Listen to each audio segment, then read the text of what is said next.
चर्चा Balangir जिलार dragon fruit चाषी बलांगीर जिलार जड़े चाषी ड्रागन फ्रुट चाष कर लक्षाधिक टंका रोजगार चाषी जनक होती बलांगीर जिला शिवतला नायकेनपाली ग्रामर लक्ष्मण दणसेना।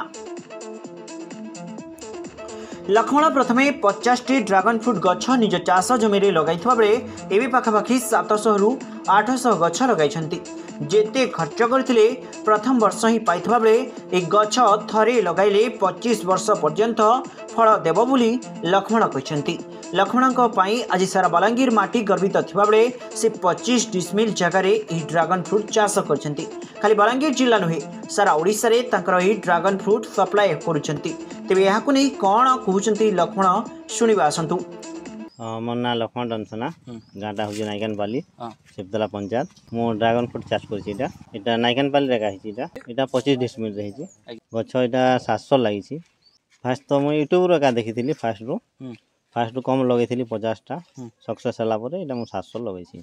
खर्च तो मुई 1 लाख खर्च करी एवं वर्ष को 1.5 2 लाख टंका आसारे प्राय जगह मन को सप्लाय हो लोकाल रे भी आम सप्लाय हो वर्ष को आम 1.5 ରୁ 2 लाख टका मिलूँ। जेनु आनी तो मुझे बोल 25 वर्ष नहीं भी चलला बेले 10 वर्ष चलले भी अलग पनीपरिया तो ठीक अच्छे। हाँ खुशी हाँ मुझे चाषी भाई मान को कहमी अलग पनीपरिया चाष नहीं करी ड्रागन फ्रुट लगन आपन को रोजगार आपन को देवा।